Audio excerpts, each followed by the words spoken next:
So what we generally speak about here, what I generally speak about here, boils down to happiness in daily living.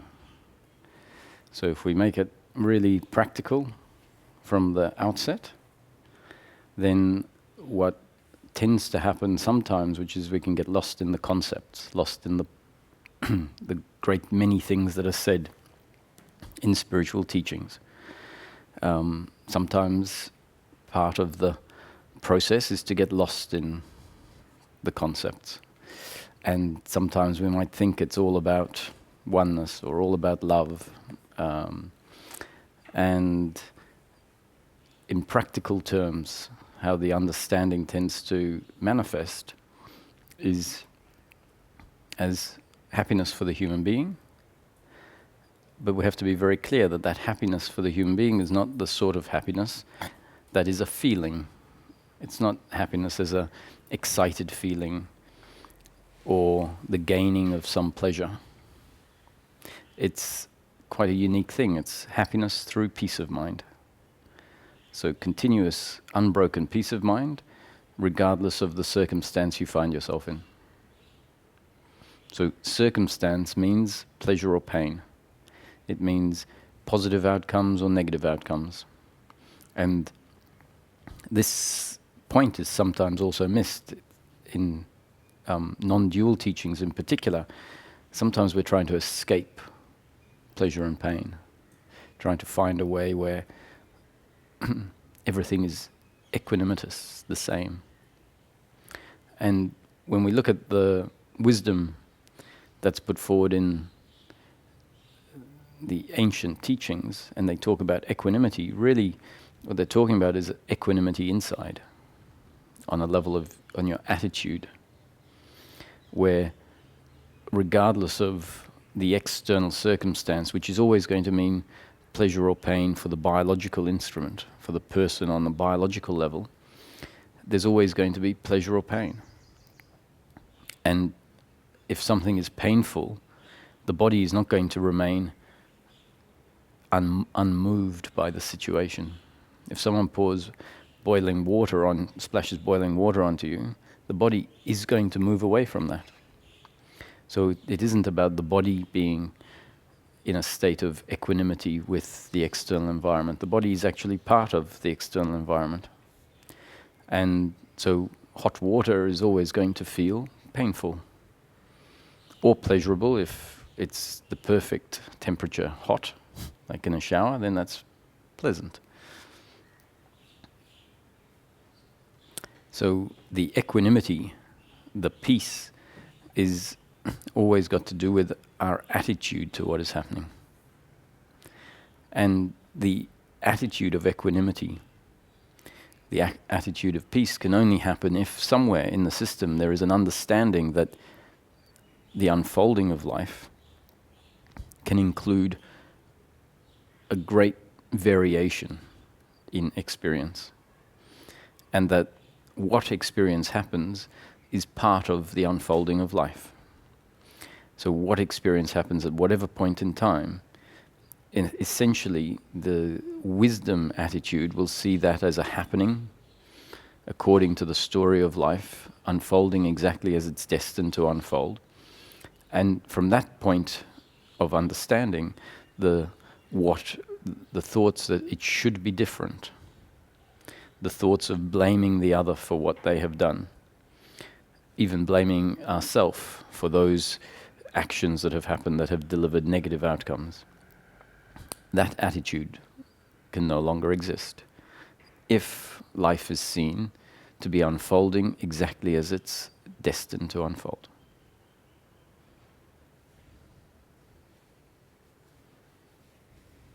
So this attitude of equanimity, which turns out to be peace, regardless of the circumstance we find ourselves in, that attitude of equanimity equates to acceptance. So we find that peace and acceptance and happiness, it turns out, because happiness for the human being is continuous, unbroken peace of mind. All those three things are essentially the same, different words for the same thing. And acceptance and peace and happiness is not something that we achieve. It's not something that we do in each moment. We don't have to work hard to be at peace. It turns out that peace is simply the falling away of a certain way of relating to life. The falling away of the attitude of resistance.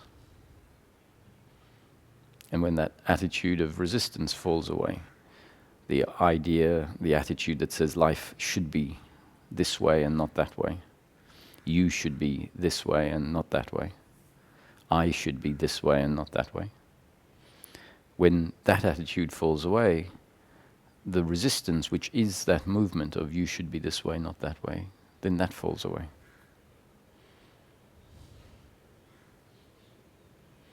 And then we're still going to find ourselves in challenging situations. In situations where there's disagreements between people. Disagreements between myself and someone else. As to, what turns out in life. A disagreement between two people is part of the flow of life. It's not that peace means that there will never be disagreement. It just means that there will be peace with the disagreement. Meaning the other isn't seen as the enemy. The other is seen as a part of the story of life, doing exactly what they're meant to do, playing the role they're meant to play. In the same way as we can come to see ourselves on a physical level as part of the story of life, doing in each moment exactly what we're destined to do.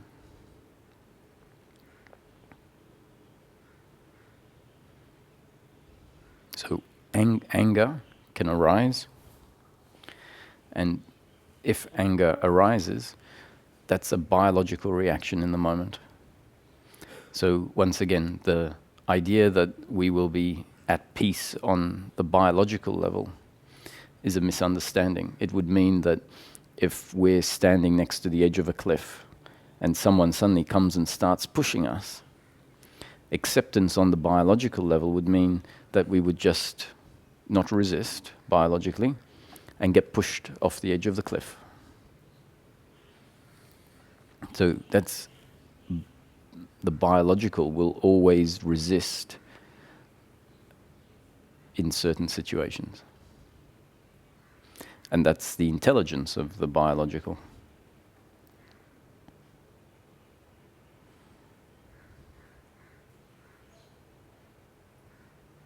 And so what is the human being on a biological level? It's effectively this vehicle or instrument through which consciousness functions. And if we're going to describe what makes the vehicle up, the description put forward here, or the definition, is that the biological entity is a result of the genetic structure and the up-to-date conditioning that life has put in place moment after moment after moment. So in each moment, the biological vehicle is exactly the way it's been designed to be in this moment. It only is one way, the way it is, and that way is a result of everything that came before.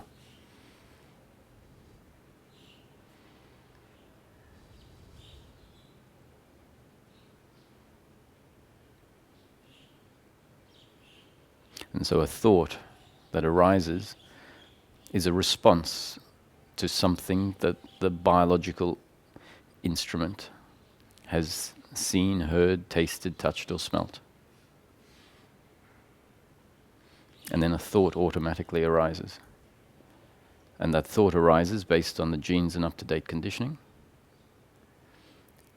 And it's not optional.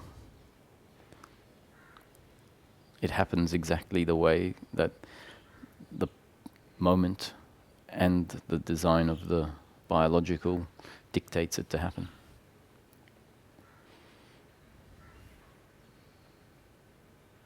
And the big issue in life is when there is the belief deeply ingrained as part of the biological makeup a belief that's part of the up-to-date conditioning that says, I am the doer. And the other is the doer. And so this belief in doership is an attitude to life, an attitude that sees whatever happens through myself or the other as something that I have instigated. So the thought is my thought. The feelings are my feelings. The emotions are my emotions. The actions are my actions.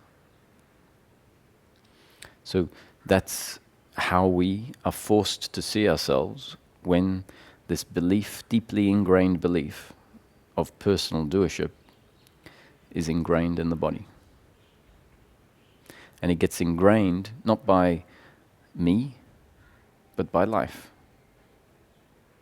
So life has inserted this error that forces the experience to be an experience of resistance because of the belief I am the doer and the other is the doer. And the resistance arises in the form of blame towards the other for what they have done that hurt me, blame towards the other for what they have done that delivers pain in the moment.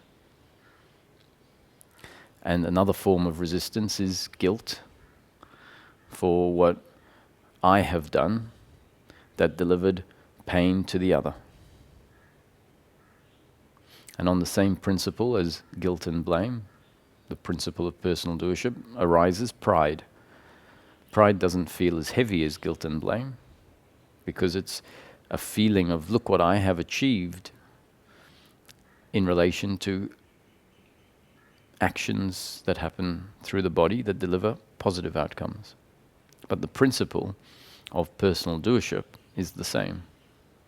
And so even though pride doesn't feel as heavy and uncomfortable as guilt and blame, in fact, for a while we can think that pride feels good.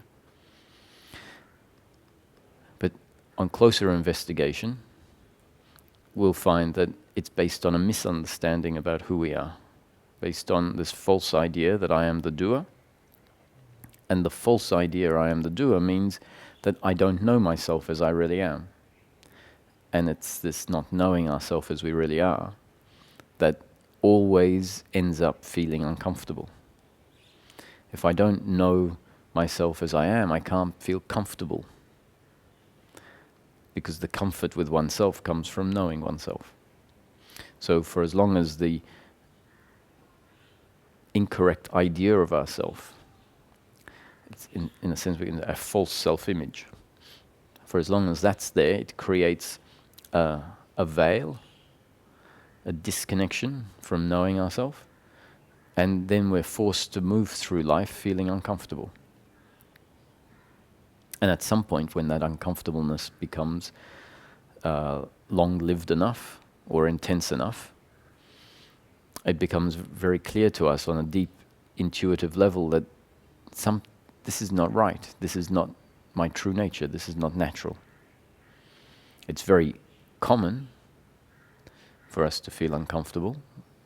It seems to be the human condition. But deep down, intuitively, when this uncomfortableness is there, there's something that starts seeking for something different.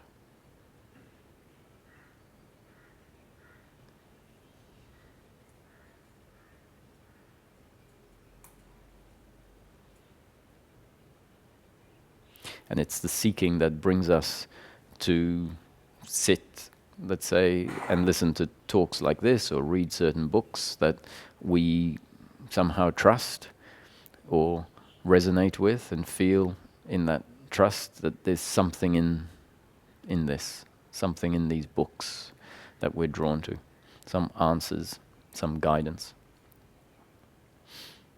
And it turns out that from my experience, there are a lot of answers to be found in these teachings, but it turns out that the answers are not so much answers that stick, but they're guidance, they're explanations that help dissolve the misunderstanding.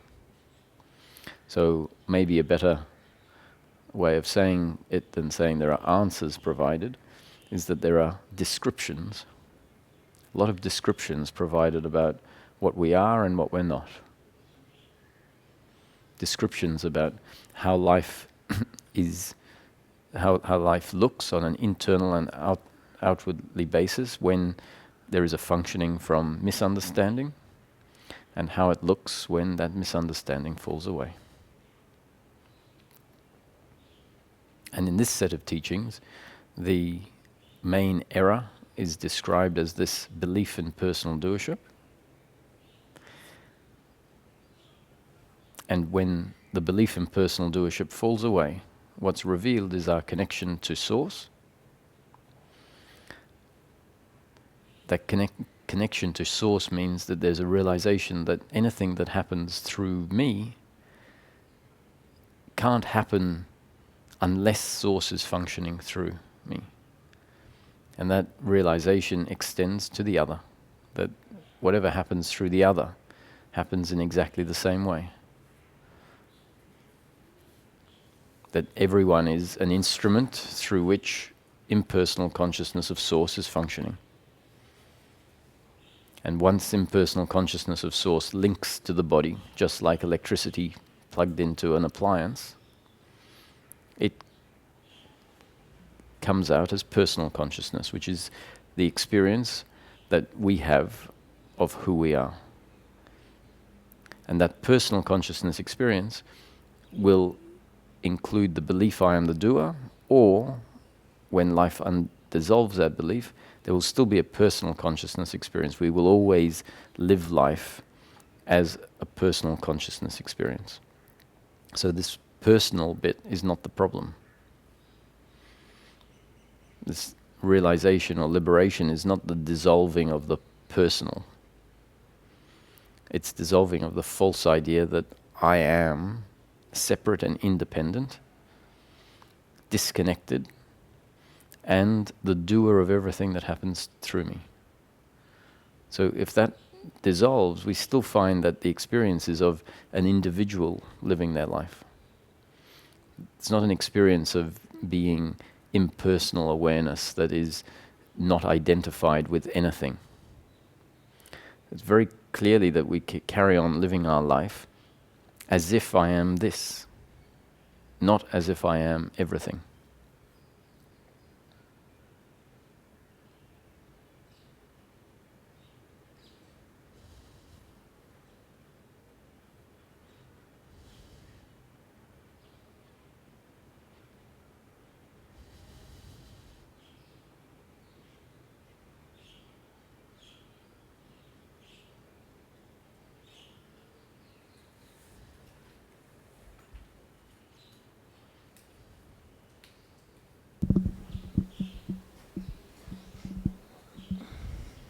I'm a bit confused with those concepts. I'm doing the course on miracles, and I've seen that you mention it on your website, so I guess you've done it or you read it.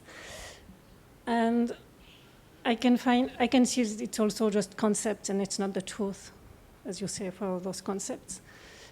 But for a few things, I don't know, like this notion of non-doership, that you're always focusing on it.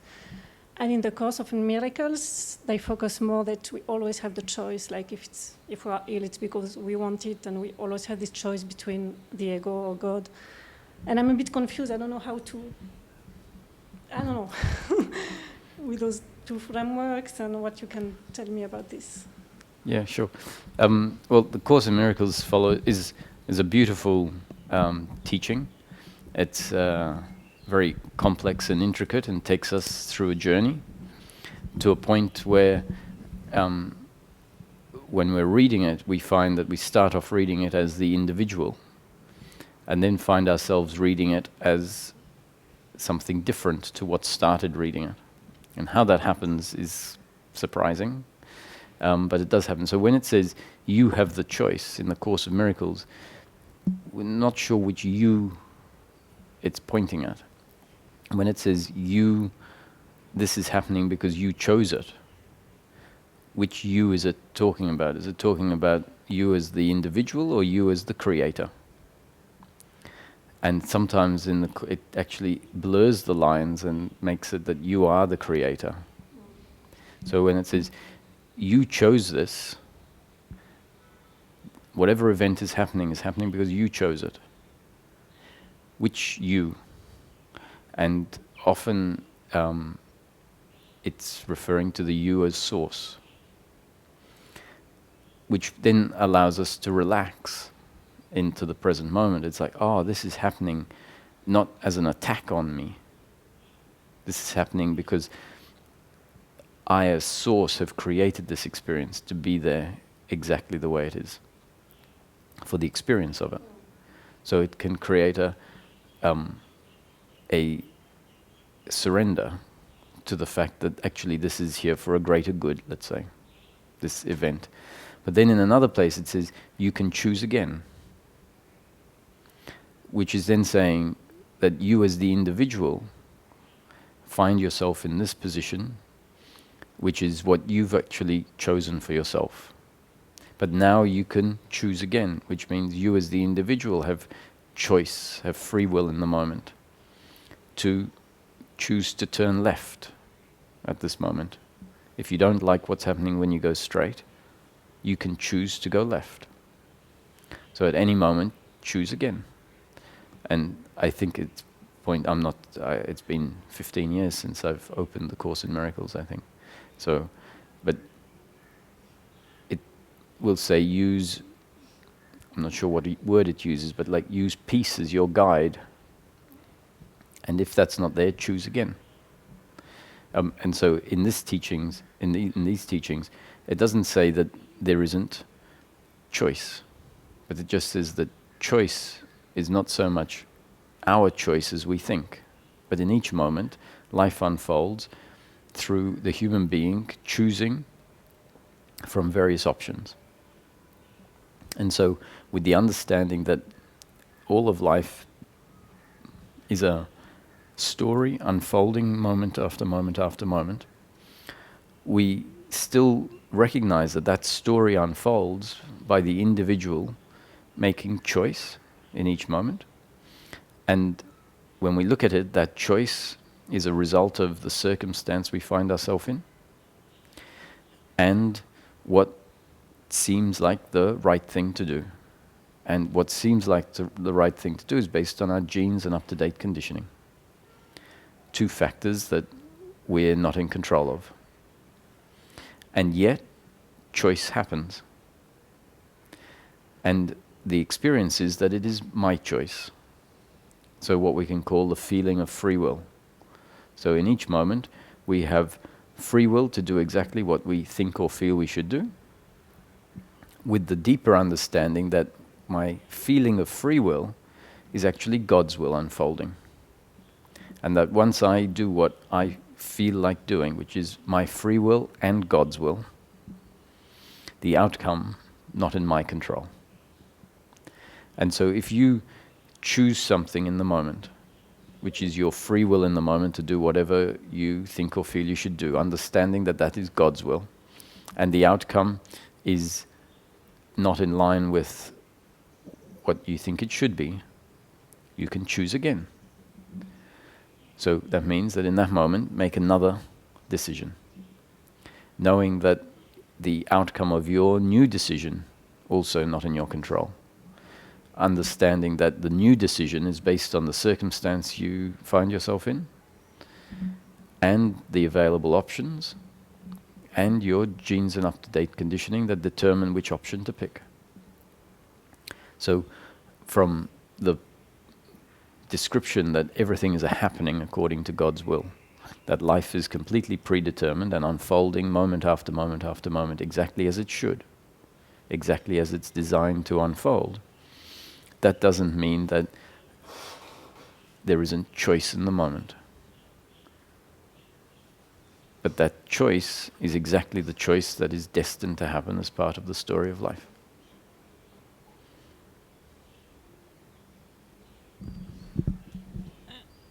There's also one thing, you often talk about the biological vehicle and genes. And in the Course in Miracles, they often say that the body is neutral, and that we are not the body, that it's always the mind that decides everything. So, so it's a bit, because you see, when we're asking to reconcile two different teachings, it can be difficult because a teaching comes from a specific angle, and the whole teaching is designed to be a cohesive package. And so then not necessarily that easily reconcilable. And so from the perspective of A Course in Miracles, probably when it says that the body is neutral, what it's saying is that what my explanation of genes and up-to-date conditioning is not the ultimate reason for things happening. The ultimate reason for things happening is that, and I take it when it says it's in the mind, it's talking about the mind of God.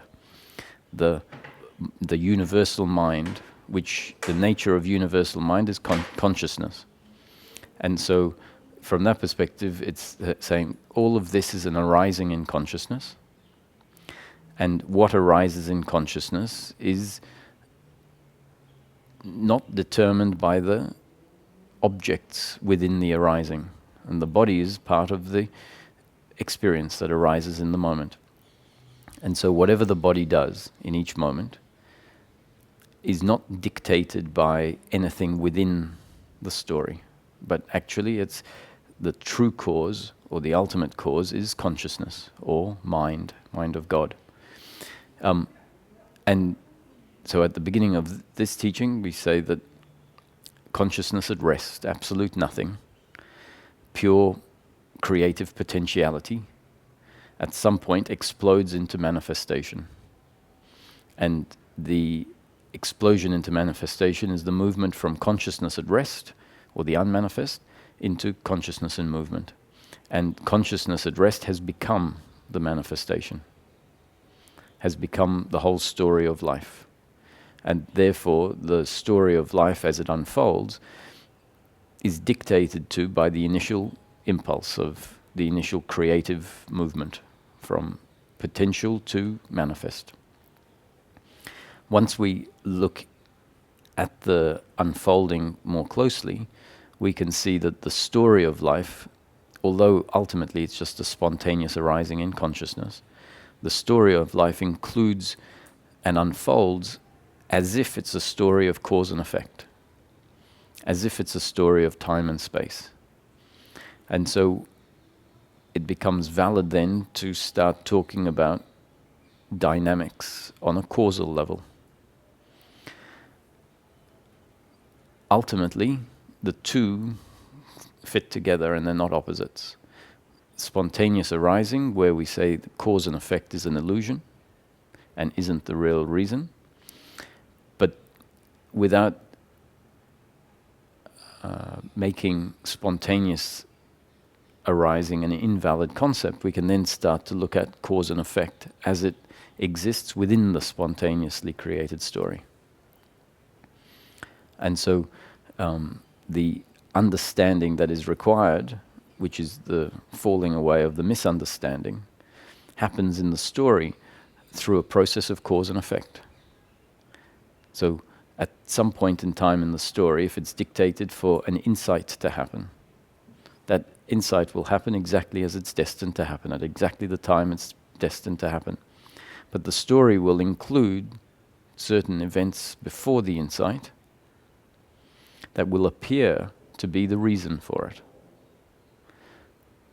And so the story doesn't ever include anything that doesn't have a causal explanation for it. And so how the story brings about the insight is by changing the up-to-date conditioning.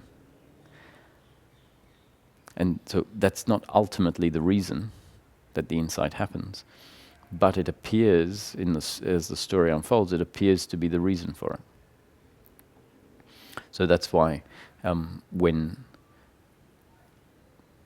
so these talks are just new conditioning in life. Life putting out new conditioning, which can alter our up-to-date conditioning. And so when that new conditioning is delivered, it's delivered in a way that talks about the reasoning for suffering happening on a causal level.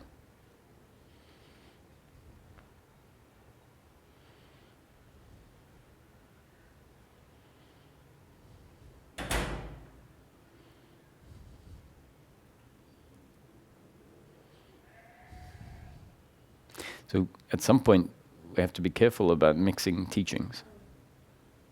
It's a decision you need to make. So listening to many different teachings can be useful to figure out what you resonate with. But if you then jump around from or include exposure to 2 or more different teachings without being really precise on what the different words are that are being used, what context the words are being used in, and what definition each teaching has for each word, because one word doesn't mean it has the same definition in 2 different teachings. So if we find ourselves in 2 teachings that are using words differently and actually pointing at life from different angles, then it can start to become confusing. Remember, the teachings are just concepts to undo misunderstanding. So if someone says to me, I feel like I'm helpless in life and I can't achieve anything, and I find myself sitting on the couch depressed all day, then the response to that person may not be, well, everything in life is completely predetermined and there's nothing you can do. That concept could very well create a deeper depression. So if someone is sitting on the couch depressed, the concept put forward might be, it's you that has to make a choice in each moment. You're the one that decides and chooses in this moment, and your choice is part of the story of life unfolding. But it's a mistake to think that everything is predetermined and you do nothing. Your role is to make choices in the moment. And if someone presents and says, I've achieved this, this, and this in my life, and I'm very successful, and that's my happiness. So they present like that, and there's a level of pride, for example. Then the suggestion could be actually everything that's happening is completely predetermined, and you are not the doer of anything. That your success is not got anything to do with your doing. It's completely a result of the story as it's destined to unfold. Now, they are different in a sense in how they're delivered, because they're dealing with different problems. Both problems are problems that are going to manifest as an uncomfortableness with oneself. But they require different concepts to undo them. And so sometimes it's confusing enough listening to one teaching that has says one thing one moment and then says something that seems contradictory the next moment. So if we start introducing many teachings, it can become even more problematic. I can say that when I read A Course in Miracles, what I got out of it is that everything's predetermined. Everything is a creation in the mind of God. And at one point it says, you're not in control of the story. The only thing you're in control of is your attitude to the story. That's one of the lessons, something like that. And then, so it suggests that we have control over how we see the story. And then several lessons later, it says even your attitude to the story is not in your control.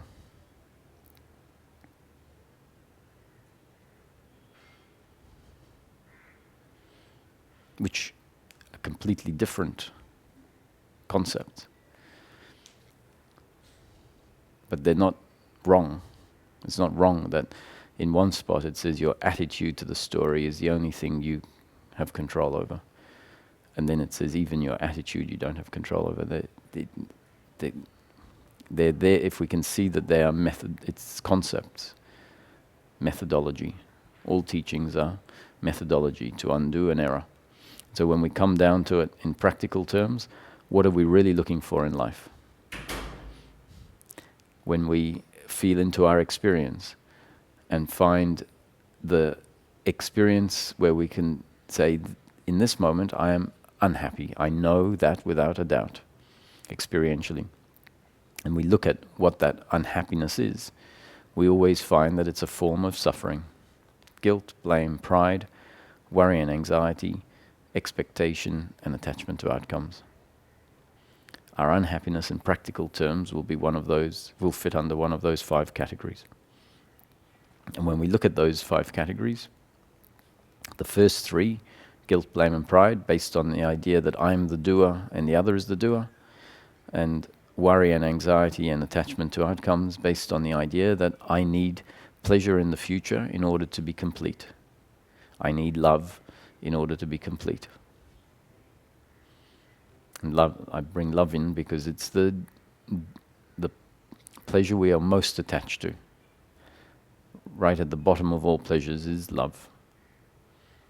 That if I don't have love, I'm not complete. And ultimately that feeling that says I need love comes from something deeper, from the feeling that I am not lovable, that I have done something wrong and I'm not lovable. So that I've done something wrong and I'm not lovable is effectively guilt.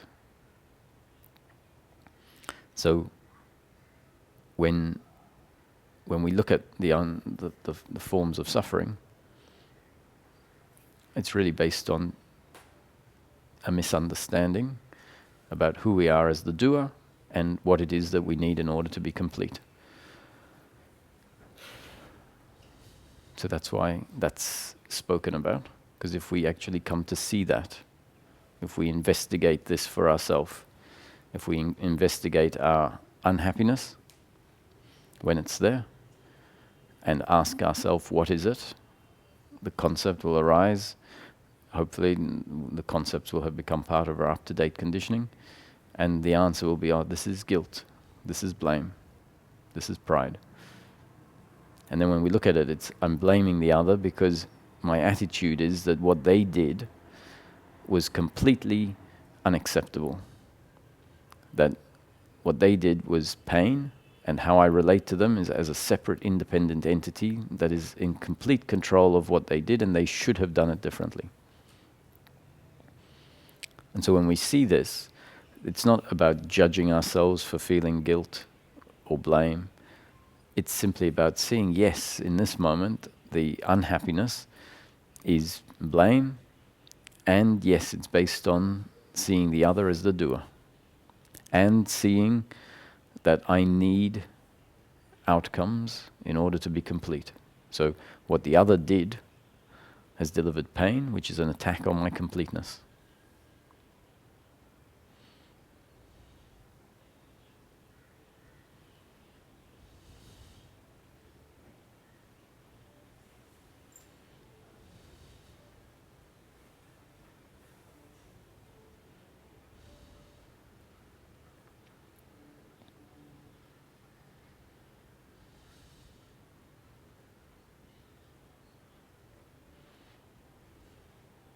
And if there is suffering present, one of the ways that we can come to experientially know that our happiness, our completeness is not to be found in outcomes is by finding this connection, to be able to drop into being. If we can find this movement out of the head into the heart, which really means out of the spectrum of thinking, into a field of being that is prior to circumstance, prior to thinking, that circumstance remains exactly the same as it was moments before, and as soon as we drop into being, the suffering that was there is no longer relevant. And the reason that that happens is from that place of being, Our true nature is known, not intellectually, but directly. And as we rest in being, knowing that what I am is actually unaffected by the flow of life, untouched by circumstance, then that becomes a direct knowing that my happiness isn't to be found in the flow of life. My happiness isn't to be found in circumstance. That my happiness is what I truly am. So let's be clear again that this happiness is not about a excited feeling. It's not about a feeling of joy or bliss, because some circumstances are going to be tragic. So this is not saying that tragic circumstances won't happen. It's saying that tragic circumstances will happen. That's pain in the moment. If we can drop down into our being, then there's a realization that, yes, even with this tragic circumstance, which is sad or painful, I exist. I remain. I remain as I always have been, actually. And that's the peace. The opposite of that is finding ourselves completely involved in circumstance, feeling completely attacked by the tragedy or the pain in the moment, which means that our definition of ourself says what I am is this or that, and I require circumstance to be a certain way in order for my image of myself to remain complete. And when circumstance doesn't match that, the image of ourself falls apart, and the feeling is that I've been torn in half.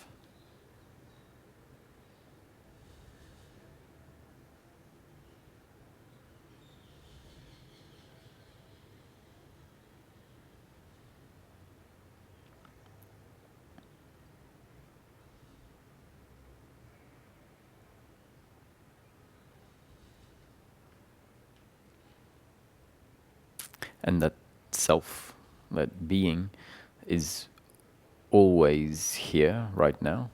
It's not possible for there to be a human experience. It's not possible for there to be life experience unless the essence of what we are is present. And so this relief from suffering is available in each moment, right here, right now, without needing to go anywhere, without things needing to change.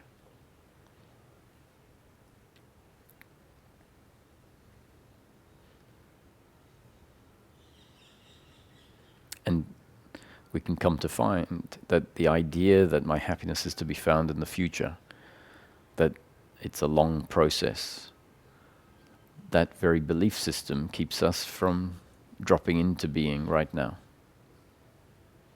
So to hear that what I am exists right now and doesn't need to develop, doesn't need to grow, it's already complete. That can cut off any other thinking that is looking for a solution in the future.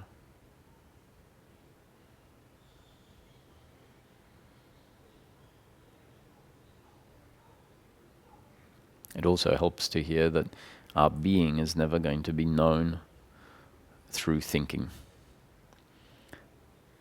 That it's the thinking about the past and the future, what we need, who we are. It's all that thinking that actually keeps us separated and disconnected.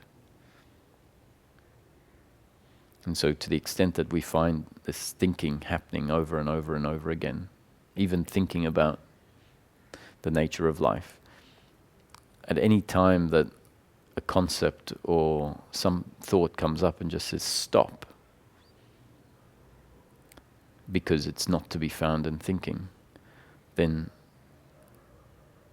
there's no risk in stopping. Stopping is not going to leave some solution half-baked.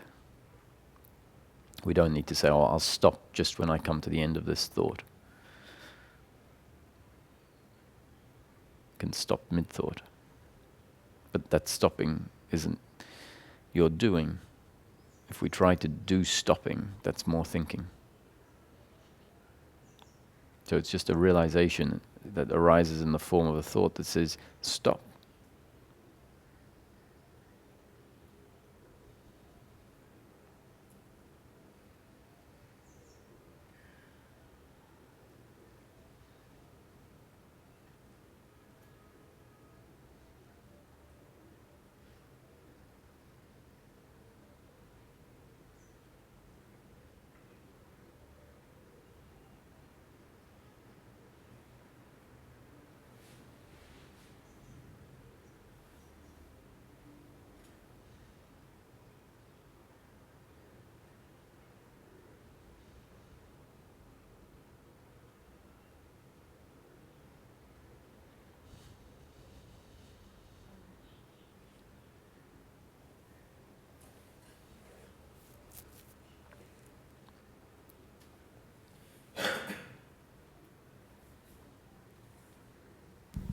On the thoughts that, is it that the thoughts really ever stop, or that we just stop getting hooked or attached to them?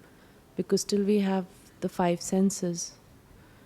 There are going to be triggers and thoughts will come. So At first what happens is there is a witnessing of the suffering, witnessing of the suffering thoughts. So thinking per se, as a general category, thinking is not the problem. It's only a very specific category of thinking that obscures our being and is our unhappiness. And so that type of thinking we can call suffering, and we can say it happens in the thinking mind. The working mind is the part of the brain that will always be needed in order to live life. And the working mind is not going to dissolve. The thinking mind can dissolve. The thinking mind, the base of the thinking mind is what we've been speaking about. I am the doer, and I need outcomes. I need life to look a certain way in order to be complete. And that thinking is obsessive, because the beliefs, those particular beliefs are heavily ingrained. So once awareness becomes aware of the commentary that is happening most of the time in life. In fact, the commentary sometimes is so continuous that there's never a gap in it. And so we can't even see the commentary happening, because it's just always been there. And in fact, the commentary feels like this is what I am. I am the commentator. And if awareness becomes aware of the commentary as a series of thoughts, and awareness combined with the intellect, if the intellect recognizes, understands that thoughts are an output of the brain, genes and up-to-date conditioning. And so the commentary is this commentary that stems from the biological instrument, the brain, and in particular from the thinking mind, which is the brain's up-to-date conditioning that says, I am the doer and I need outcomes in order to be complete. So when awareness lands on the fact that this commentary is actually not what I am, but objects, thought objects, that is the first time that witnessing happens. Witnessing thoughts which were previously believed to be I, witnessing thoughts as objects happening. And from that point, the thoughts are not believed as truth. And so the suffering can continue to be there, but witnessed. And as that understanding that the thoughts are the output of a brain, and that the conditioning of the brain is such that is out of line with the nature of life. As that understanding goes deeper and the conditioning in the brain changes as a result of the understanding going deeper and deeper, where the belief that I am the doer gets uprooted because it's seen that what happens in each moment is a result of the body's genes and up-to-date conditioning. So as that conditioning in the brain changes, then the thoughts start to change. And in fact, they don't change, but they fall away. So we start off by witnessing the thoughts, and as the understanding goes deeper and deeper, and the beliefs in the brain that say I am the doer get uprooted, then the thoughts stop.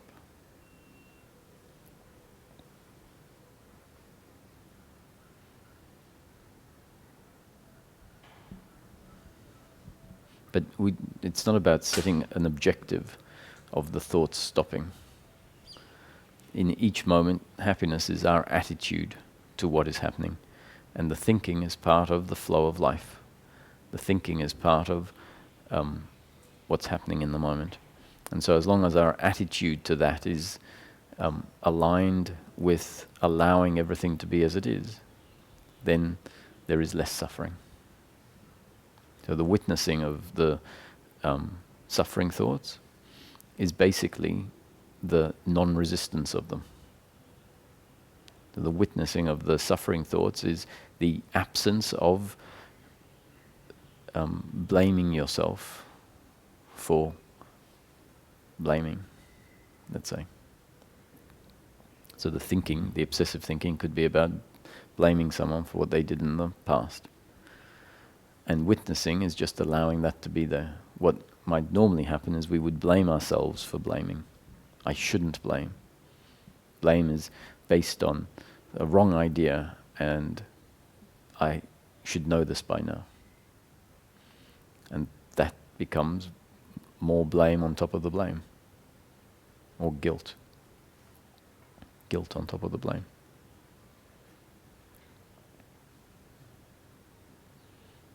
So see everything as a happening. The suffering is a happening.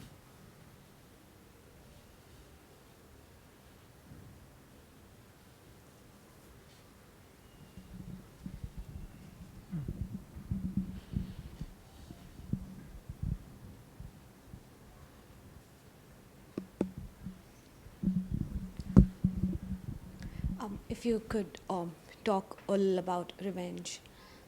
So it could be direct or indirect. So direct is where you're directly involved in causing harm to the person who's harmed you earlier, before. And indirect is when you happen to run into the person and you see him or her suffering, and it sort of feels nice. There's no, yeah? Mm-hmm. So it's not really an attachment to outcome.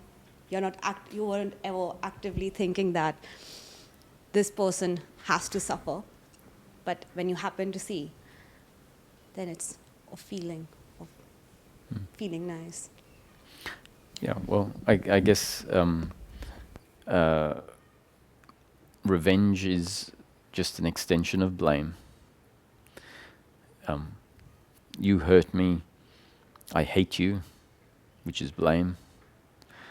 And that hatred can turn into a desire to gain revenge. It may seem like that's pleasurable, but actually when you look at it, the whole thing is based on the idea I am the doer, the other is the doer. And so revenge is an extension of blame. And when we really settle into it, we find that this blame is a bit like us holding onto a hot coal.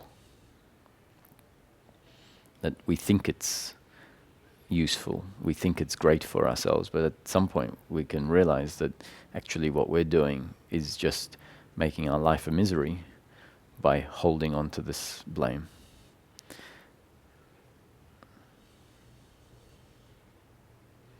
And the revenge only seems beneficial from this standpoint.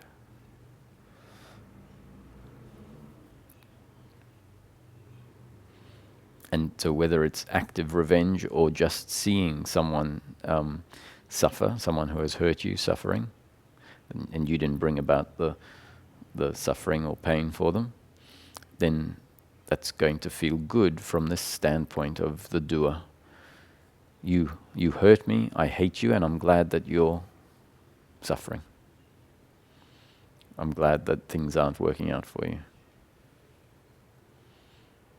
And so from the perspective of the sense of personal doership that always wants to sort of inflate itself because of circumstance, it feels better because of circumstance, that's where it believes that its completeness is to be found. That it either wants to rise up higher than other people or see other people lower down, which equates to the same thing.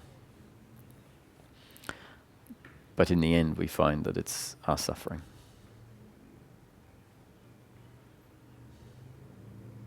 And if we recognize that it's our suffering,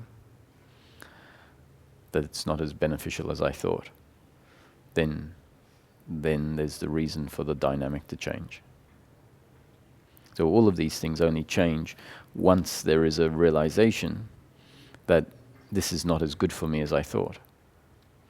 The mind is continually trying to look for outcomes in the future in order to be happy. And so if the mind is convinced that that's where our happiness is, it will keep functioning in that way. It's only when it's pointed out that actually this expectation in the future, this continual thinking about what I need, covers up something very precious that's here right now. It hasn't been recognized. This dynamic hasn't been recognized as being the thing that covers up what's right here, right now. That dynamic of seeking happiness through pleasure in the future has always considered itself to be a very useful function. So it carries on until one day it realizes actually this neuroticism about happiness in the future is preventing me from being happy right now. It's the obstacle. And from then on, that habit is at risk, because the wisdom will keep coming up and recognizing it as unhelpful. It will recognize it as suffering, seeking pleasure in the future. And so the more times it's recognized for what it is, recognized as suffering, the less motivation there is for that to keep perpetuating itself. And so the same can be said about revenge.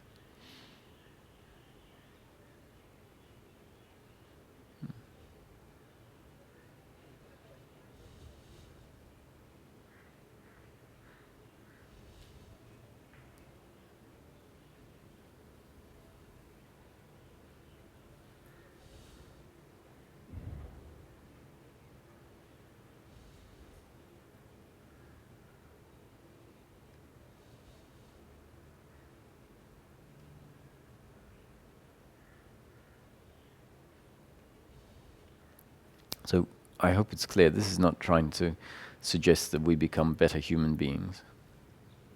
It's not about suggesting that we become perfect human beings that act perfectly in life. Actually, the whole thing is to point out that whatever anyone does at any point in time is based on two factors: their genes and up-to-date conditioning. Or, if we want to look at it differently, whatever anyone does at any point in time is based on the creation of life that we didn't create.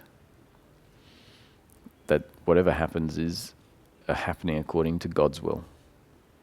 And I don't mean God in some sense of some separate entity, but God meaning that impersonal consciousness at rest explodes into explodes into consciousness in movement, becomes the manifestation, becomes the story of life.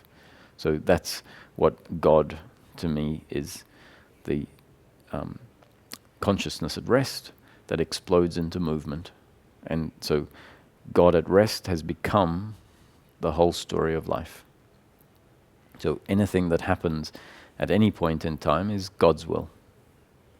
There really only is God. The whole manifestation is God in action.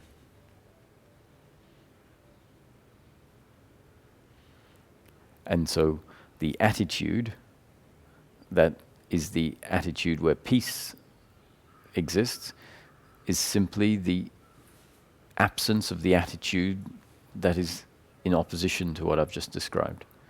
So the attitude that is in opposition to what I've just described is an attitude that an individual has that judges everything that happens through them as right or wrong, judges everything that happens through the other as right or wrong, relative to their idea of how life should look.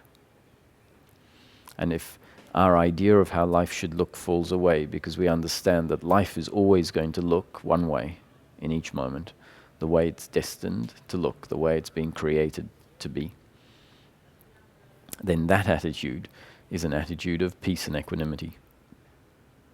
And that attitude is an attitude that will see the shortcomings of ourself in action, see that we're not always considerate to the other, we're not always right when we think we are.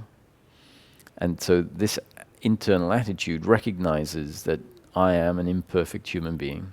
I always will be an imperfect human being. The others are imperfect human beings. We're imperfectly perfect. So we're perfect human beings. A perfect human being is designed to be imperfect. And so our attitude is about an attitude of accepting ourselves as we are, accepting the other as they are. And accepting, once again, we can't sit down and say, I accept you as you are, I accept you. We find that accepting is simply the absence of the old attitude of not accepting. The old attitude is, oh, you should be different. You should act different in this moment. And really, when we look at it, why we say you should act different is because their actions are delivering us pain. And because of our attachment to pleasure and pain, meaning our belief that our happiness, our completeness is to be found in pleasure, pleasure, pleasure, which is not where it's really to be found. But because we have that belief, then whenever the other acts in a way that delivers pain, that pain is registered not just as pain, which is all it really is. It's registered as pain, which is an attack on who I am. And so then we have to judge the other. We have to say, you should be different. It's not an option. So this peace, this acceptance happens when, one, there is a connection to ourself that demonstrates experientially that, oh, I am complete even when the other delivers pain. It's not a concept, it's something that we know that the other delivers pain, and I can find myself here right now, not added to or subtracted to by the pain, but complete like I always have been.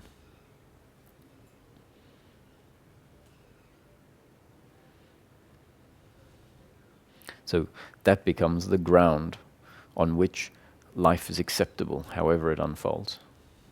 In fact, it's the only way life can be acceptable, when we are connected to that part of ourself that knows that it is not affected by the flow of life.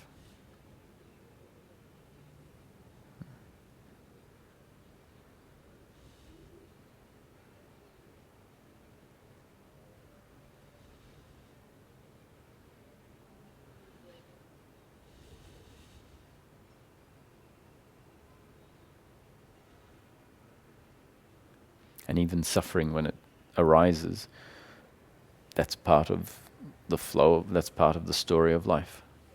So the attitude that I'm speaking about will allow the human to be imperfect in that sense as well. suffering arises. Based on the false idea that I'm the doer, it's all understood. Yes, that is in place, and suffering is going to arise. And so it's allowed to be. So this is simply an attitude of allowing everything to be as it is. What we find is it's not an attitude that is just something we believe, oh, everything is as it is. So it's not a belief system. It's the falling away of a belief system. A falling away of a belief system that reveals what we really are.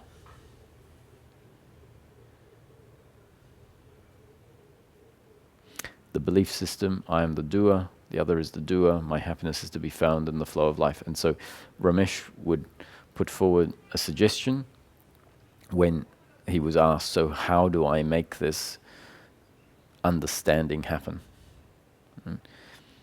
Which is a sort of ironic question, because everything that's been spoken about is that we are not the doers, that everything in life is happening, and the attitude of peace is an attitude that recognizes that we're not the doer and everything is happening. And then the question comes also, how do I do this? So we have to have a little laugh about the fact that that's the question, because the question in itself is misguided, and the answer is, well, you don't do it. It happens as part of the story of life. Having said that, because the story of life unfolds as if it's a story of cause and effect, how does life, when life makes it happen at a certain point, when there's a realization, oh, I simply can't be the doer, that realization happens after things happen before it, because it's a story of cause and effect. And so the suggestion is to do a personal investigation of your own. And the personal investigation of your own is once a day, or whenever you remember, sit down, pick one event that happened throughout the day that you are convinced was your doing, and then investigate it along the following principles. And the following the principle is that what I believe was my doing started off by me seeing, hearing, smelling, tasting, or touching something in the moment that I wasn't in control of. A bird flew past and I saw it, and I didn't, or a smell of smoke came into the room and I smelt it. I wasn't in control of the bird flying past or the smoke coming into the room. So we recognize that my doing started off with the body seeing, smelling, tasting, hearing, or touching something. And from that initial impulse came a thought. And the thought is based on the body's makeup in that particular moment, and that makeup is based on its genes and up-to-date conditioning. I didn't choose the genes that I have in each moment, and I didn't determine the up-to-date conditioning that life delivered moment after moment after moment after moment to make me exactly the way I am. So once I see something, hear something, taste something, smell something, or touch something, the reaction that happens in the body is an automatic reaction based on these two factors I wasn't in control of. So the thought that arises is not my doing, but a happening. And it's the thought that then leads into action. And so the action is also based on the body's genes and up-to-date conditioning. And time again, when we investigate, is this my doing? If we follow these principles, we'll find that each time we conclude not my doing, a happening, according to the circumstance I found myself in, and the body's genes and up-to-date conditioning. And the outcome, not in my control. And as we do this time and time again, the understanding that I'm not the doer goes deeper and deeper and deeper. Until such time as we become so clear that all of our actions are based on this principle. All of our thinking is based on this principle. All of the actions and thinking of the other based on this principle. A happening and not their doing, a happening and not my doing. And the guilt and the blame is, when it happens, is always based on the idea, the belief, I am the doer, the other is the doer. So for a while, the blame will come up, and then the thought, I simply am not the doer, can cut it off. And as that goes deeper and deeper, it gets the blame will get cut off quicker and quicker, until at some point it simply no longer arises. And the same is said for pride and guilt and expectation in the future, knowing that my happiness is actually not to be found in pleasure in the future.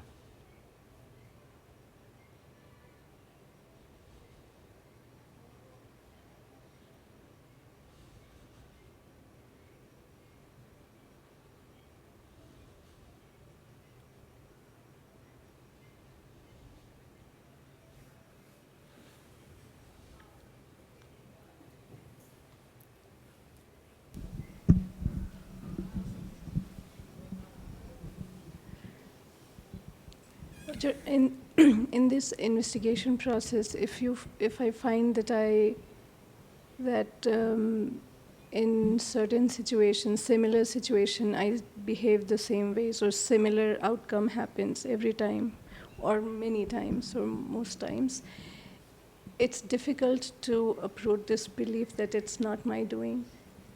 Especially in that moment, if I'm not able to clearly pinpoint any of those 5 principles based on which in that moment my genes and up-to-date conditioning got activated. It appears as if, in spite of none of these 5 principles coming into play at that moment, the genes and up-to-date conditioning behaves the same ways often, and then it's difficult to disassociate with the idea that it's not my doing.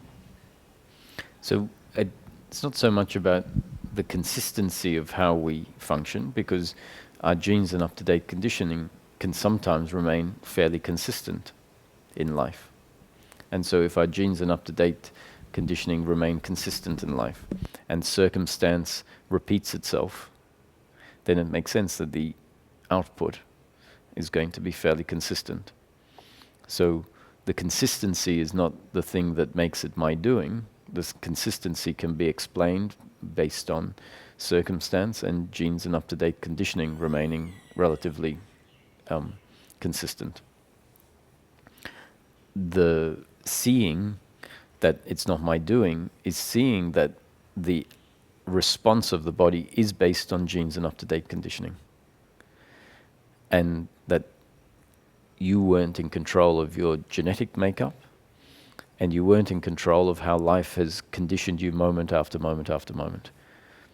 And your up-to-date conditioning is a combination of all of the conditioning life has delivered to you from the beginning of from conception up to now.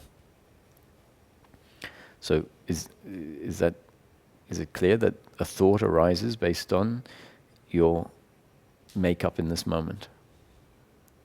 Yeah? And that you weren't in control of your makeup in this moment. Is that clear?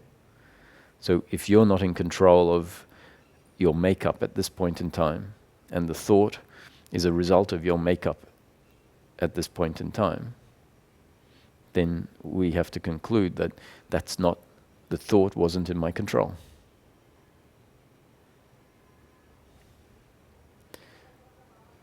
Is that?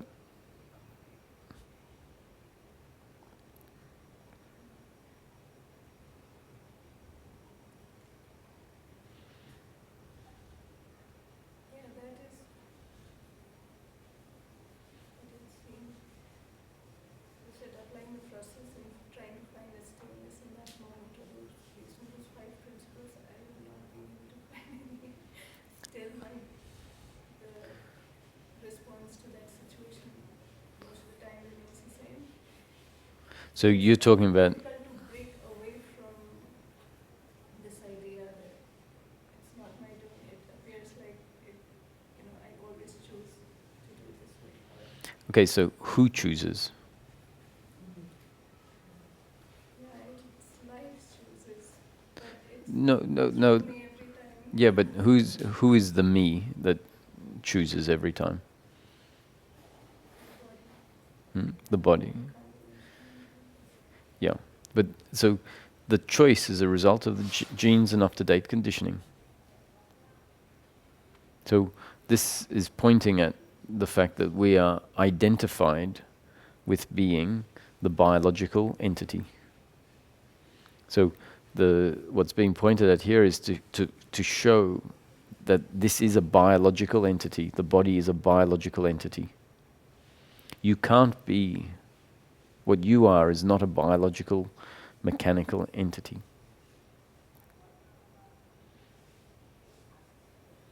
And we've identified ourselves with a mechanical entity and identified ourselves with the outputs of that mechanical entity. So this is my thought, my action, my emotion.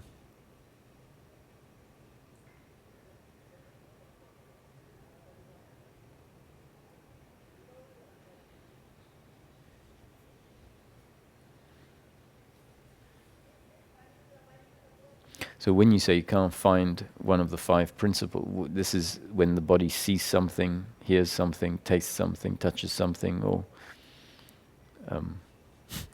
whatever the 5th one was. She says you can't find stillness by applying these concepts. You can't find stillness. Right, okay. But that's okay, because this is not a technique to give you control. This is part of life delivering up-to-date conditioning as part of the story of life. How this up-to-date conditioning affects how this new conditioning affects your up-to-date conditioning, not in my control, not in your control. How your up-to-date conditioning affects the outcomes in life, not in your control or my control. So if we go into it with this as a technique to bring about the end of suffering, what's gone into it is the belief in personal doership. Oh, I am going to bring about the end of suffering. So all of this is not a suggestion of something for someone to do. And then you might ask, so what's all this talking about if it's not a suggestion of someone, it's not a suggestion for someone to do something? That when we look at the content, the whole content is saying that there is no one doing anything. That the body has up-to-date conditioning that life has put in place that says there is a doer. I am the doer. I am in control of what happens in life. And it's saying that that doer is not even a doer, it's just a belief system. And life put that belief system in place by the conditioning that was delivered moment after moment after moment. And this is new conditioning that may or may not alter the existing conditioning. But when you look at the content of this new conditioning, the content is saying there is no doer. There's the story of life unfolding. So it makes sense that this content may well change the content, that the belief that is, I am the doer. If you go and listen to someone saying, you are the doer, you are in complete control of your whole life, then that's life delivering conditioning, new conditioning.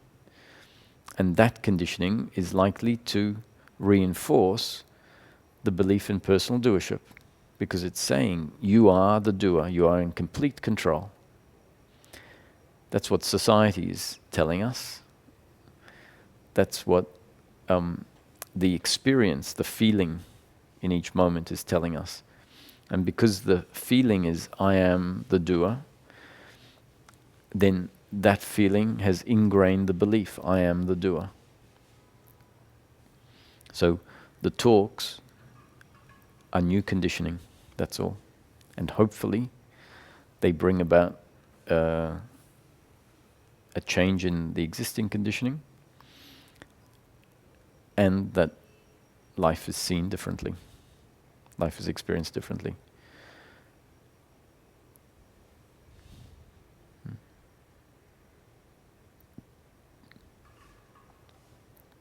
The good news is that to the doer, to the belief in personal doership that believes that happiness is to be found in the future, the idea that I'm not the doer sounds like terrible news. It is terrible news for what the doer wants. The doer wants to be able to achieve happiness through pleasure, pleasure, pleasure. The great news is that when we surrender to the fact that, and when I say we surrender, I'm not using language particularly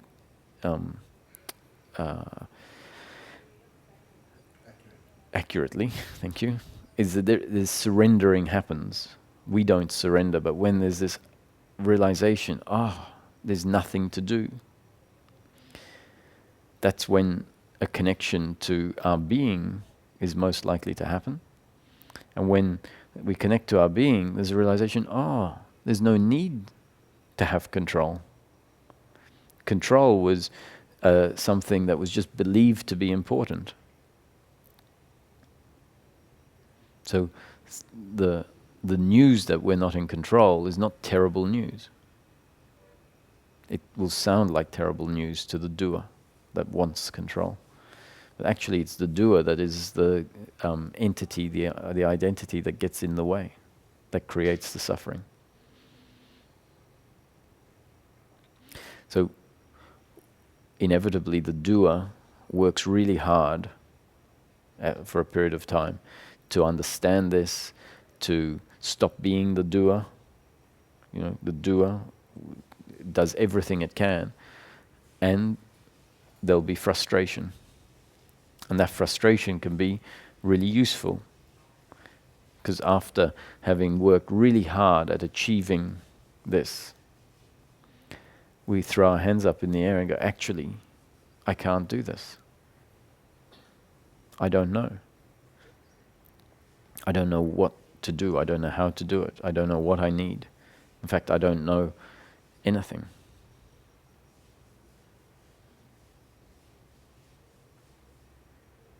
I think I know a lot of things.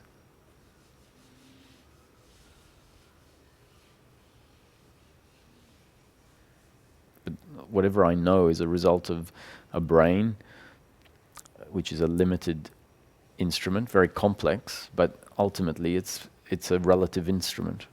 It can't know more than what it's been exposed to. And what it's been exposed to is a relatively small amount, small part of totality.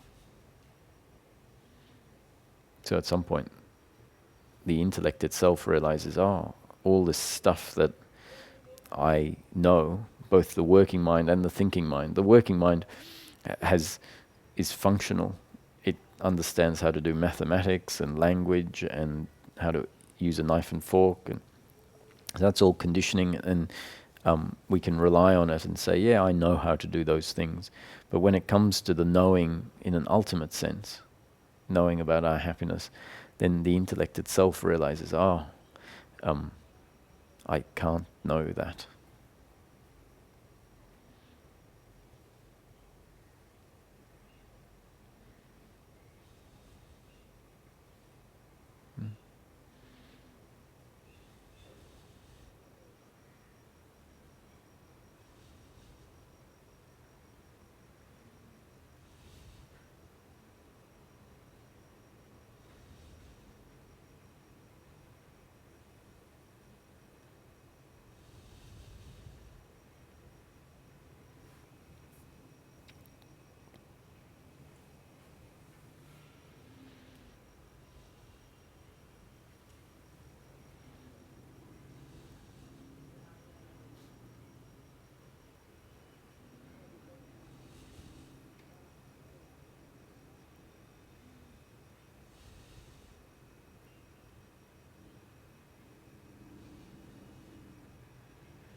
perspective of the mind, it's truly extraordinary that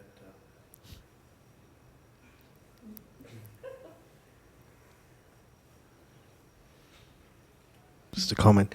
From the perspective of the mind, I think it's truly extraordinary that everything is predetermined. Somehow it seems to not see the extraordinariness and sense sort of creates a shock absorbing effect, but not really confronting the extraordinariness of the fact that this interaction is just happening by itself.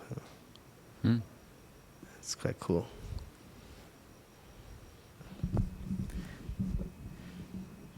You mean the mind doesn't recognize the extraordinariness of...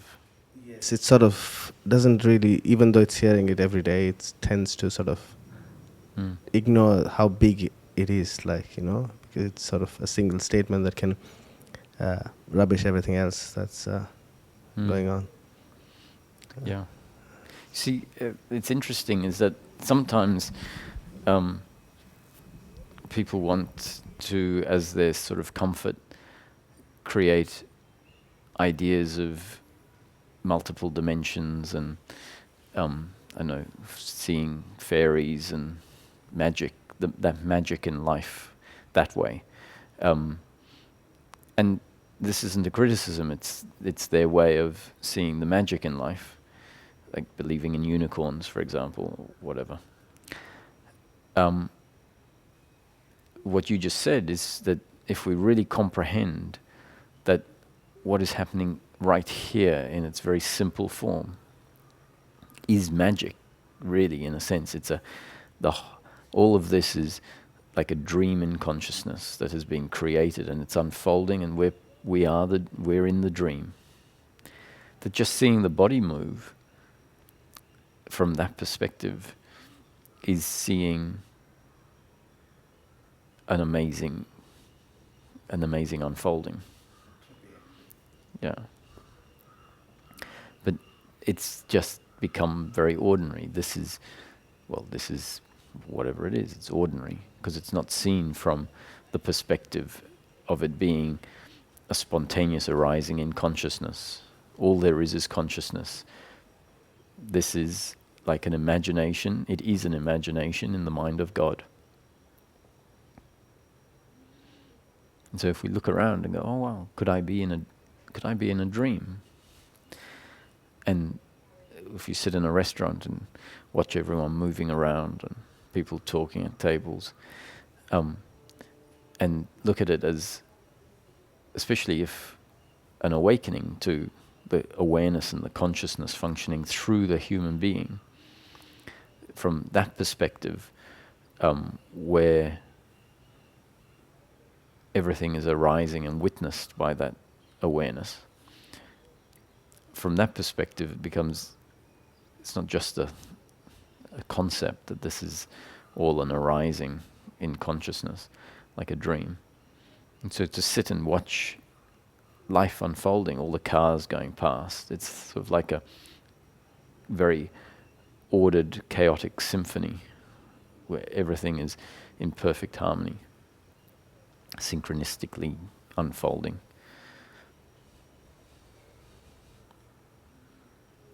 And so like a dream if we look at a dream in what we see as our mind, a night dream, it spontaneously arises out of nothing. The whole environment of the dream is there, and all of the characters in the dream arise with the dream.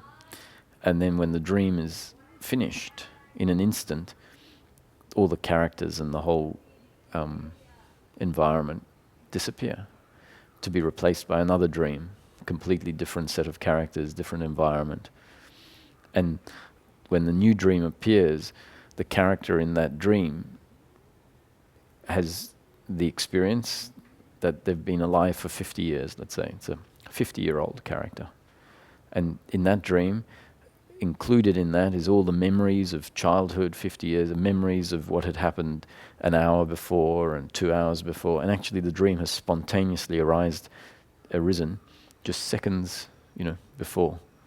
There was no character before the dream arose. And then within the dream, there's a apparent history. And the character that's just become part of the dream or has arisen with the dream, as is destined by the dream, will argue black and blue that they've lived the whole lifetime. Because it's all it's an experience. A dream is an experience designed to be experienced exactly the way it's experienced. And so life is an experience. It's not what it seems. That's what this investigation, this seeking is about. It's about seeking beyond the surface, looking deeper. And what we find when we look deeper is that there is an awareness, a consciousness that can see the body as an object, see all of this as an object. And when that awareness sees all of this as an object, including the body as an object, then a shift happens where, the body was always an object, never the subject. And the true subject can know itself. And once that's that knowing has happened, and how long that takes for it to really deeply ground in, who knows, then there is a coming back and living as the character. The experience, the dream, is such that it creates an awakening in the dream. So the dream changes, so the experience is different. And then the dream changes back to feel like I am this, living my life, doing in each moment whatever I think or feel I should do, knowing that it's a dream and therefore whatever I think or say or do is dictated by the dream and not by the character in the dream. And yet the character feels like they have complete free will, and that's how it lives their life, knowing that actually it's all a dream.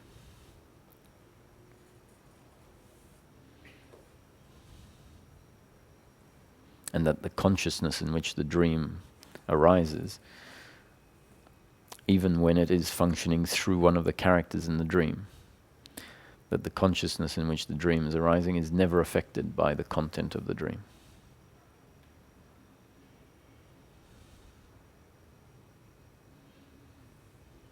So yes, pretty trippy.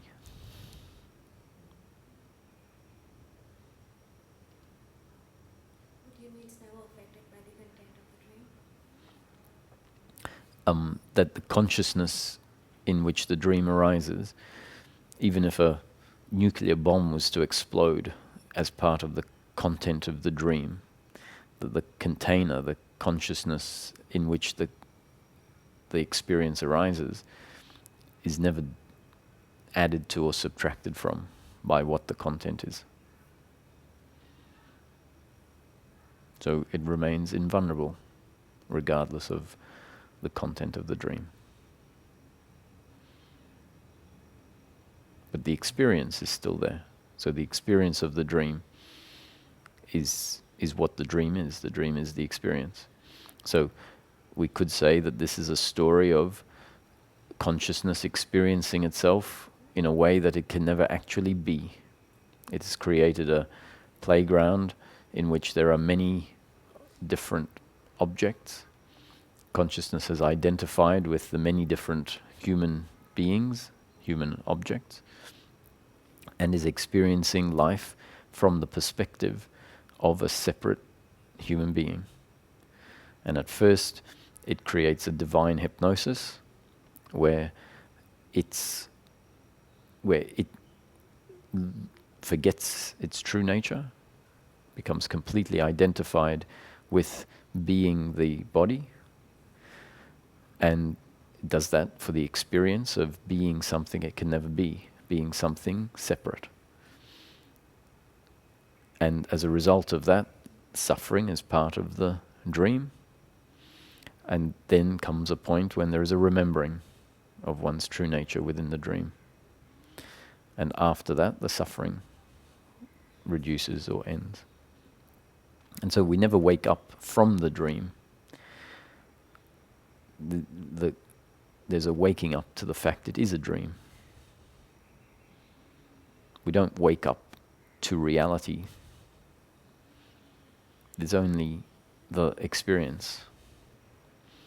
Even after awakening, it's still experience.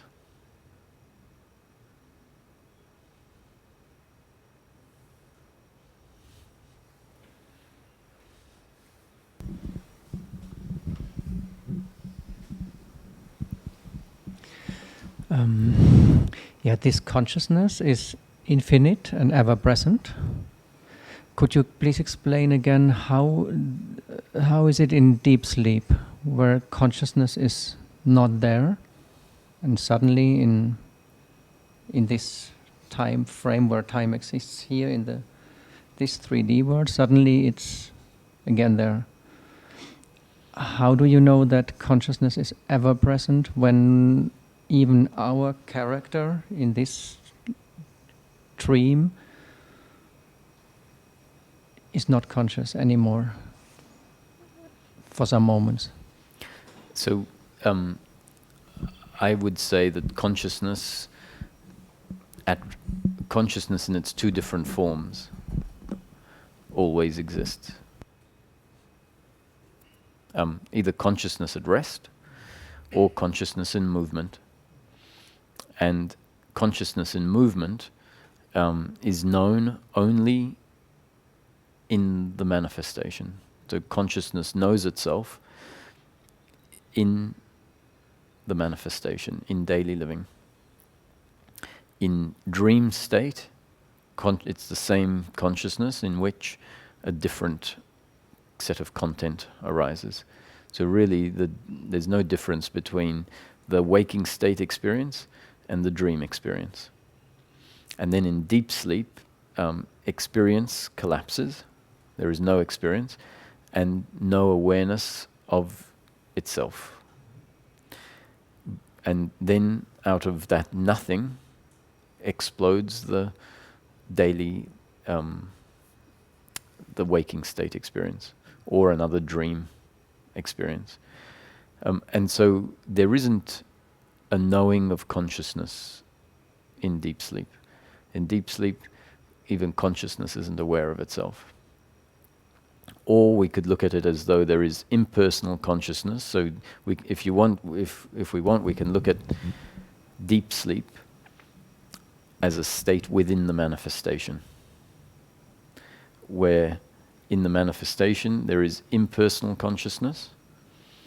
Impersonal consciousness links to a body and experiences itself as personal consciousness in the waking state, personal consciousness in the dream state, and then in deep sleep there is just impersonal consciousness. So impersonal consciousness runs through waking state, dream state, and deep sleep. But in the waking state and dream state, impersonal consciousness links to or knows itself as personal consciousness, knows itself as experience. And in deep sleep, it's only impersonal consciousness.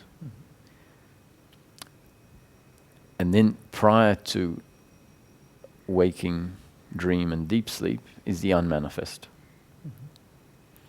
And so in the unmanifest, it's not impersonal consciousness in movement, but impersonal consciousness in its unmanifest state.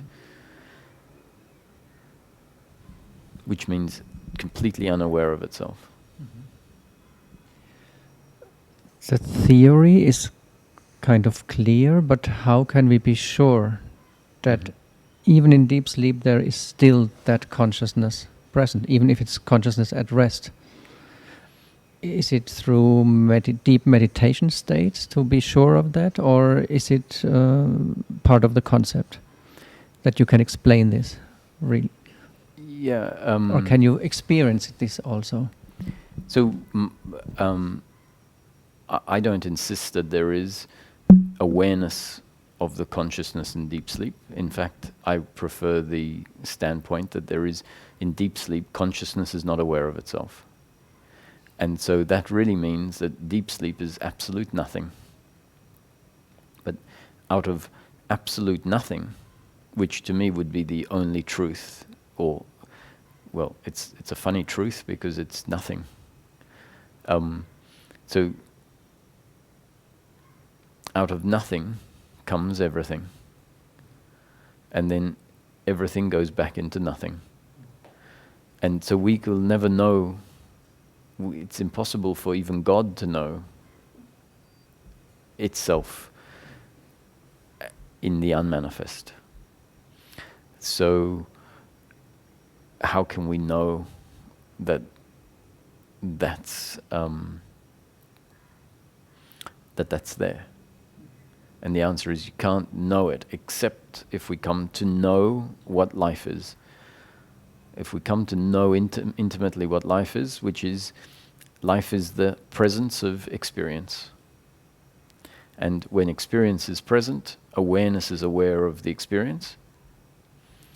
And at some point in the experience of life, awareness can become aware of itself.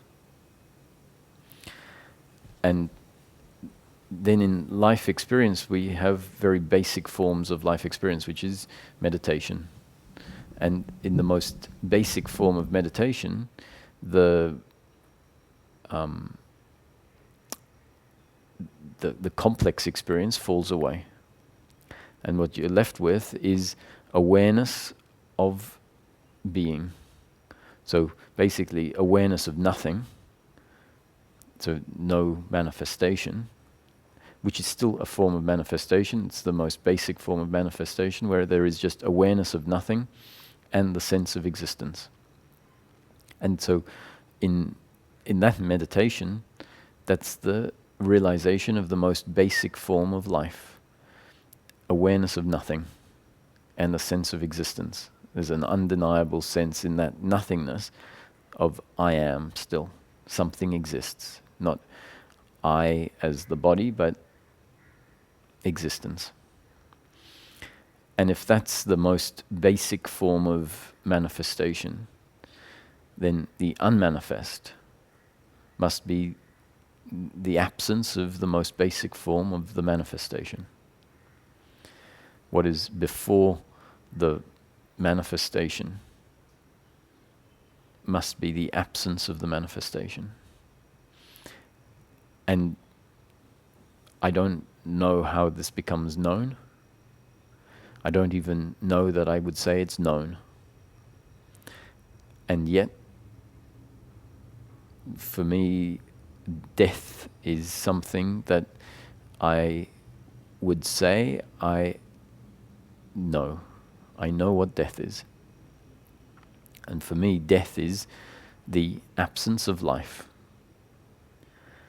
And the absence of and life is the presence of experience, which really means, in its basic form, just awareness. Awareness of itself. So the most basic form of life is a deep meditation where there is simple awareness. And if, when the body gets killed, let's say it gets stabbed and it's dying slowly, and the thought is, oh, this is how I die. And then I find myself in a waiting room somewhere and realize that I've got a knife sticking out, and I go, oh, that's right, I died. And the body is much more, like a ghost-like than now. And I go, oh, this must be the afterlife. Actually, to me, as I see it, that would be life, just a different form of it. So that would be the presence of experience. So I wouldn't see that as death. That's just a continuation. I'm not saying that once we physically die, I'm not suggesting that there is a continuation. But if there was a continuation, then that wouldn't be death to me. That would just be life carrying on. And so if that's life, if life is the presence of experience, then to me death is the absence of experience. And if we come to know the most basic form of the experience is the awareness of nothing, or awareness of existence, with no sensory experience, just that basic closed eye, empty space, sense of awareness, then what is death to me is the absence of even that.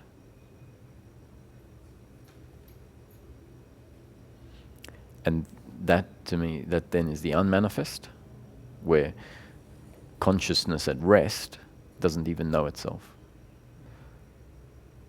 And then at some point, consciousness at rest explodes back into manifestation.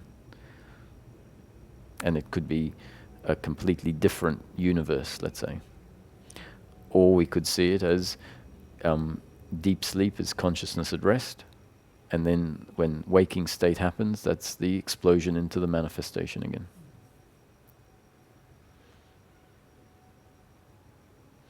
And so really consciousness at rest and consciousness in movement, it's consciousness, but they're really two fairly distinct forms of consciousness.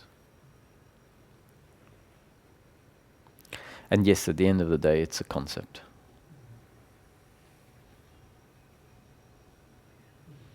But I'm not repeating something that I was told.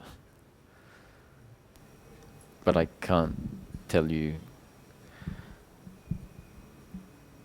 how I know that, and I don't even know that I know it. In fact, nobody can ever know how it is when consciousness is at rest. Yeah, no one can know the unmanifest. We can have very profound experiences of void, what people will call void, but that's nowhere near the unmanifest, because there is awareness of void. So that's experience, that's a manifestation experience. It's a very profound one and very basic form of the manifestation. But if someone can then remember what that experience was, means there was awareness of that void, and that's to me nowhere, not even close to the unmanifest, because the unmanifest, the definition of the unmanifest is the absence of awareness. Yeah. Which means, God consciousness cannot know itself, cannot know that state, cannot. Yeah. It's the complete absence of experience.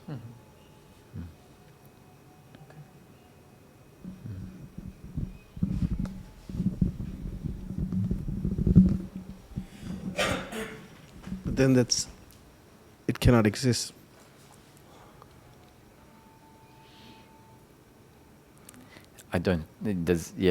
Maybe nothing is real.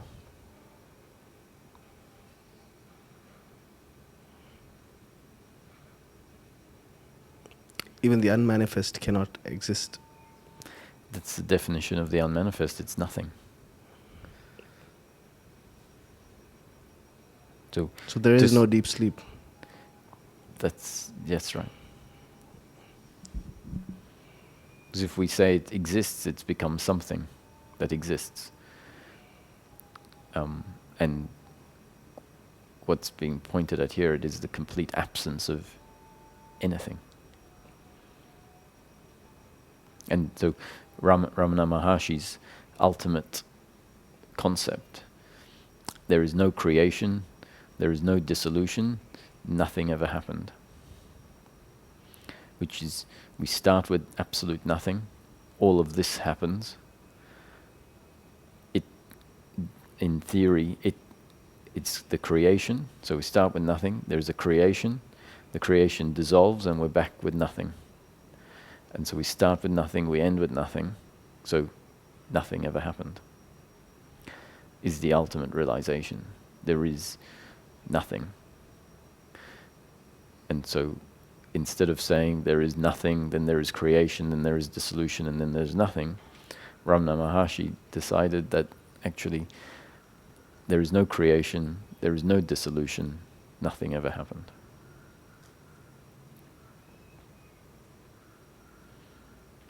All of that aside, this nothing is experienced as something, and going around saying it's nothing and it never happened serves very little purpose, except as part of a process of realizing ourself in daily living. And so at the end, the purpose, what we're really looking for, is not to know ourselves as nothing, but it's to live life happily. So when someone asks you, when were you born, you don't have to say, I was never born. That's right. You could just say the date. Yeah. Because once the dream is in play, we actually, our role is to live as if the dream is real, as if we are the character. We don't have to pretend that is the dream. The dream is a dream of Roger and Vikram. And the liberation is the liberation from suffering. So what it's all about really is about living life happily, which will happen or it won't according to the story of the dream. But the fact that we find ourselves here having these discussions, which is part of the dream, means that we don't have to feel despair, that it's all predetermined, I'm not in control, because life is putting us in these situations where life is delivering new conditioning, which is part of the new conditioning in the dream, which can become the basis for the belief that says I am the doer, which is in the dream the basis for the suffering to rise on. It can then, the new conditioning can be the basis for that belief to fall away.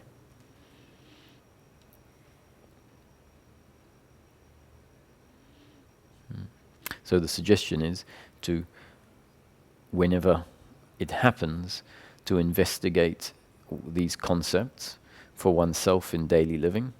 And the concepts are concepts like my happiness is not to be found in pleasure. The flow of life is pleasure or pain. So my happiness is never to be found in the flow of life. Happiness for the human being is continuous, unbroken peace of mind, regardless of the circumstance we find ourselves in. The opposite of peace of mind is suffering. Suffering in practical terms arises in the form of guilt, blame, pride, worry, and expectation. Guilt, blame, pride are based on the belief in personal doership. I am the doer, the other is the doer. Worry and anxieties and attachment to outcomes and expectation based on the idea that I need pleasure in order to be complete. So these are a whole lot of concepts that get delivered, and over time they become part of our up-to-date conditioning. They become understood intellectually, at least, so we can say, I understand what the concepts mean. They're not complex concepts. My happiness is not to be found in pleasure in the future. I understand it intellectually. Then the job is to verify this for oneself in daily living. So we can say, actually, I already have a whole lifetime of experience that tells me I have received pleasure many times. Not all the time that I want it, but enough times I get pleasure. It's pleasurable, but it doesn't deliver continuous, unbroken peace of mind.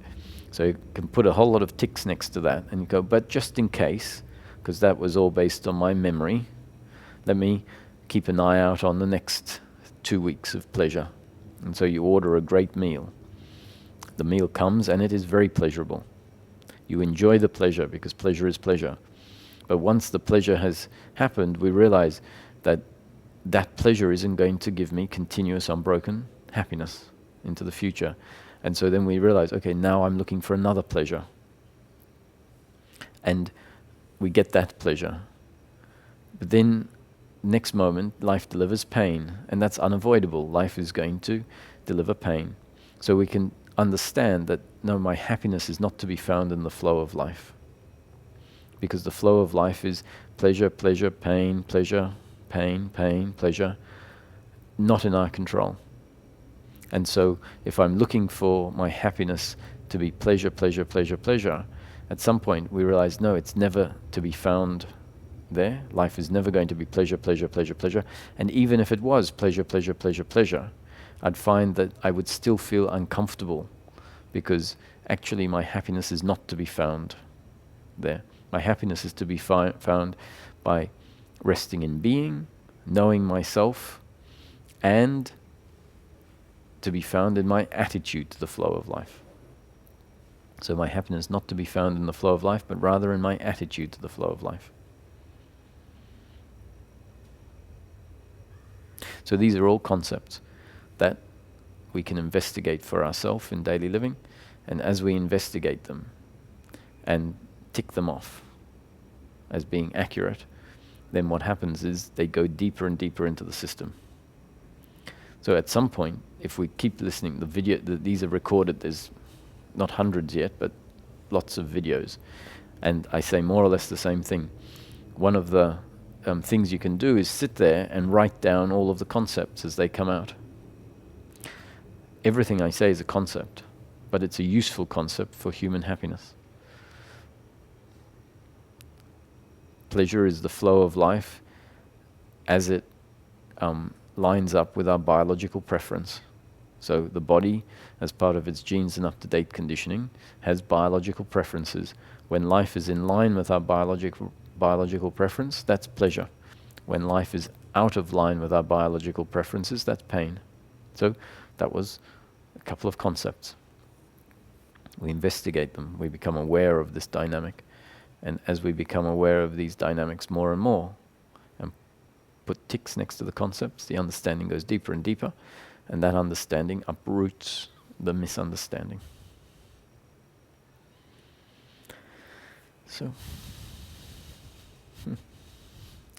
thank you.